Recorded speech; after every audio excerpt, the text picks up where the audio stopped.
मेरा एक व्यूअर्स का क्वेश्चन है कि सर मेरे पिताजी जो है वो अपने जमीन में से अपने प्रॉपर्टी में से जो है मेरा सिर्फ एक भाई का जो है नाम पे कर दिया है।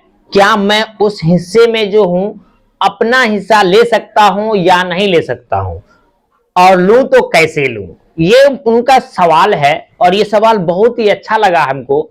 इस वजह से मैं सोचा कि इस पे वीडियो बनना चाहिए ताकि उनको अगर मैं पर्सनली जवाब देता तो होता क्या कि वो खुद सिर्फ जान पाता और आप लोग नहीं समझ पाते।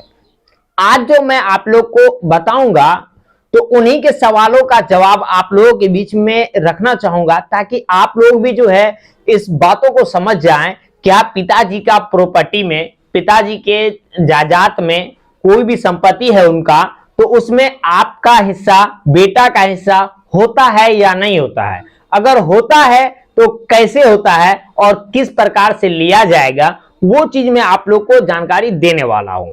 लॉ के अनुसार जो सही जानकारी होगा वो मैं आपको बताऊंगा ताकि आप जो है सही तरह से समझ जाएं। और अगर आपको मालूम भी है कोई चीज, फिर भी जो है आप इस वीडियो को पूरा देखिएगा ताकि और भी अच्छा तरीका से जो है समझ में आ जाए। आप किसी भी तरह के बातों पे आकर के विवाद ना फैलाइएगा। और विवाद फैलाने का कारण होता नहीं है कि बहुत ऐसे लोगों का बात सुनने के बाद जो है आपको बोलेगा, और आप सुने भी होंगे बहुतों के जुबान से कि पिता का प्रॉपर्टी, पिता का जायदाद, पिता का संपत्ति पे जो है बेटा का हिस्सा में होता है। ये बात हर कोई के जुबान से सुने होंगे। तो भाई आज मैं इसी चीज के बारे में आपको डिटेल्स में जानकारी दूंगा, किस स्थिति में, किस समय जो है और कैसे जो है पिता का संपत्ति में आपका हिस्सा होगा या नहीं होगा। सबसे पहले मैं आप लोग को बता दूं, जमीन का दो हिस्सा होता है। कभी भी देखिएगा, जब आप कोई भी हिस्सा लेना चाहते हैं किसी के ऊपर जो होता है उसमें दो हिस्सा आता है। अब आप पहले ये पता कीजिए कि वो किस प्रकार का है, किस तरह का है वो, क्योंकि वो दो प्रकार का उसके पास है प्रॉपर्टी। तो दो प्रकार का प्रॉपर्टी उसके पास होगा। आप गौर कीजिएगा और पता कीजिएगा कि ये प्रॉपर्टी इसका किस प्रकार का है। अब हम बता देते हैं आपको कि इसमें दो प्रकार का कौन कौन सा होता है। एक आपको बता दूं, वो पैतृक संपत्ति होता है। जैसे कि हम बता दें, आपके दादाजी का होगा या परदादाजी का होगा, और वो जमीन, जैसे कि वो जमीन शुरू से आते हुए आ रहा है, जो संपत्ति आपके पिताजी खुद नहीं खरीदे होंगे, कई का भी जमीन आपके पिताजी खुद नहीं लिए होंगे, और वो जमीन जो है आपके दादाजी का होगा या आपके परदादाजी का होगा, और वो संपत्ति आपके पिताजी पे आ गया होगा, ट्रांसफर हो गया होगा। जैसे कि मानते हैं कि आप देख सकते हैं अभी सर्वे का जो समय चल रहा है, तो अभी जो भी जमीन होगा, जो भी खाता होगा, नया खाता चालू किया जाएगा। आपका दादाजी का जो भी प्रॉपर्टी होगा उस पे जो है अभी आपका हिस्सा कर दिया जाएगा। अभी जो भी नया खाता, नया जमाबंदी जो है चालू किया जाएगा। तो उसी प्रकार से आपके भी जो है पापा और या आपके चाचा या जो भी होंगे आपके, उनमें जो है बंटवारा हो गया होगा। और बंटवारा होने के बाद जो है कानूनी तौर पे आपके दादा का संपत्ति में जो है आपके पापा का हिस्सा आ गया है और वो लग गया। अब आप चाहेंगे कि उस प्रॉपर्टी में से आपको हिस्सा लगना चाहिए या नहीं। तो इसमें मैं बता दूं आप लोगों को कि ये अगर आपके दादा या परदादा का संपत्ति है और आपके पिताजी पे आया हुआ है, तो उस पे जो है आपके पिताजी जो है किसी एक को नहीं कर सकता है, नहीं वो बेच सकता है, नहीं वो किसी को दान में दे सकता है। हाँ, आपकी मर्जी है। सब भाई का मतलब जितना आपके भाई होंगे उसका सभी के सहमति से, सभी के मर्जी के अनुसार ही जो है वो किसी को दान में दे सकता है या बेच सकता है। विदाउट आपके मर्जी से जो है वो कुछ भी नहीं कर सकता है। याद रखिएगा, आपके पिताजी का, आपके दादाजी का या परदादाजी का संपत्ति जो भी होगा उसमें जो है आपको अगर बेदखल भी कर दिया गया होगा, आपको बोल दिया गया होगा, बहुत से ऐसा मामला सुने होंगे आप, आता है कि अगर जो बच्चा कमाता नहीं है जो बच्चा कोई काम का लायक नहीं होता है या नशेरी हो जाता है, या तो बहुत सारा ऐसा मामला अभी देखे होंगे कि मतलब लव मैरिज करके जो है घर छोड़ के भाग जाता है, तो उस स्थिति में जो है बाप जो होता है वो डायरेक्ट बोल देता है कि मैं इस बेटा को जो है घर से अपनी संपत्ति से बेदखल करता हूं। तो अब इस क्रम में आप याद रखिएगा, ये देखिएगा कि ये संपत्ति किनका है, आपके निजी पापा जी खरीदे हैं या ये जो है दादाजी का या परदादा जी का है। तो हम बता दिए आपको, एक पैतृक हो गया और एक हो गया आपको पर्सनल निजी संपत्ति। तो निजी संपत्ति आपके पिताजी खुद खरीदे होंगे, कोई भी चीज लिए होंगे, चाहे वो मजदूरी करते होंगे, चाहे वो किसान होंगे, चाहे वो किसी भी कारण से जो है अपना पैसा जमा करके जो है जिस तरह से जो है वो अपना संपत्ति खुद खरीदे होंगे। और वो जो खरीदे हैं उनका जब पर्सनल है तो वो चाहे तो जिसके नाम हो वो उनके नाम कर सकते हैं, उसमें आप दखल नहीं कर सकते हैं कि इसमें मेरा हिस्सा होगा ही। हां, आप तब दखल कर सकते हैं जब आप जानते हैं कि ये संपत्ति, मान लेते हैं ये पेन हमारे पिताजी का है और पिताजी जो है अब नहीं रहे इस दुनिया में, वो गुजर गए, चाहे वो बुढ़ापे क्रम में चाहे किसी भी क्रम में उनका देहांत हो जाता है, उनका मृत्यु हो जाता है और वो अपना संपत्ति छोड़ के चले जाते हैं, तो उस स्थिति में जो है आपका भाई जो होगा वो उस संपत्ति को अकेले अपना नहीं सकता है।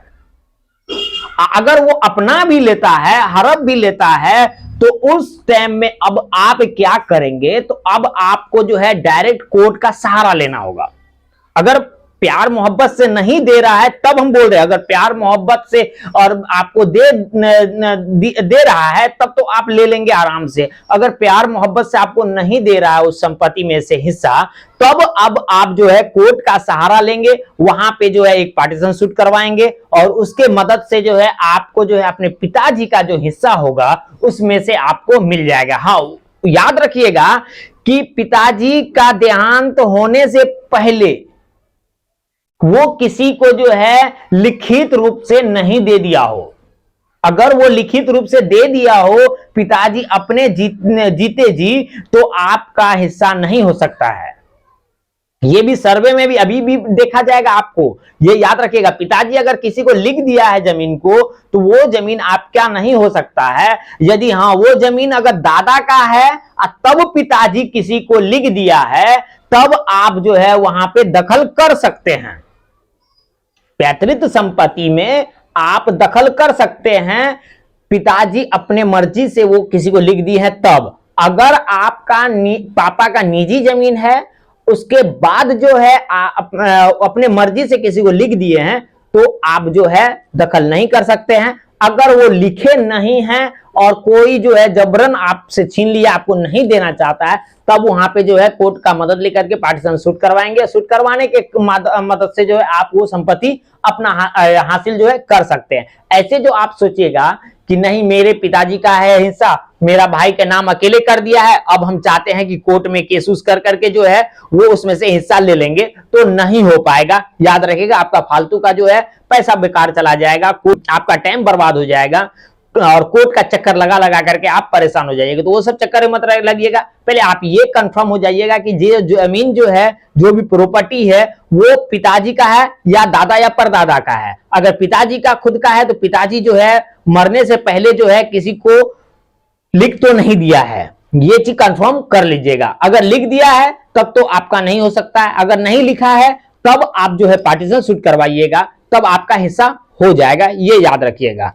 और मैं आपको एक बात और कंफर्म कर देना चाहता हूं कि आप जो है ये देख लीजिएगा कि वो जो है ऐसे सादा पेपर पे लिख के दिया है या जो है रजिस्ट्रार ऑफिस से रजिस्ट्री करवा के दिया है, वो भी आप देख लीजिएगा सही तरीका से। और आपको अगर मुंह से मौखिक तौर पे आपको बेदखल कर दिया कि बेदखल हो जाइए, वो उसके बाद आप बेदखल हो गए हैं, आप घर से मतलब नहीं रख रहे हैं, लेकिन आपके पिताजी का देहांत हो जाता है और आपको पता चल गया कि पिताजी का संपत्ति इतना इतना है और ये किसी को नहीं दिया अभी तक, तब अब आप जो है वहां पे अपना हिस्सा ले सकते हैं।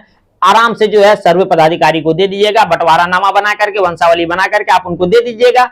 आपको जो है उसमें से हिस्सा निकाल करके आपका नया खाता और नया जमाबंदी नंबर दे दिया जाएगा, ये याद रखिएगा। अगर ऐसे नहीं कि आप जो है स्वयं पत्र लिखने से पहले जो है ये पता नहीं कीजिएगा कि वो जमीन किसका है, नहीं है, वो बेचा है या नहीं बेचा है, और आप जो है स्वयं पत्र जो है भर करके दे दीजिएगा। फिर जो है आपके दरवाजे पे जो है सर्वे टीम वहां पहुंचेगा और पता चलेगा कि ये जमीन जो है आपके पिताजी पहले बेच दिया है किसी के हाथ से, तब आपका नहीं हो पाएगा, ये याद रखिएगा। चाहे आपका भाई हो, चाहे आपकी माँ हो, चाहे उसका कोई भी रिश्तेदार हो, किसी को भी वो अपने हिसाब से दे सकता है, उसका उतना अधिकार है। तो मैं उम्मीद करूंगा कि आज का जो तरीका से मैं आपको समझाने की कोशिश किया हूं वो समझ में अच्छा तरीका से आ गया होगा।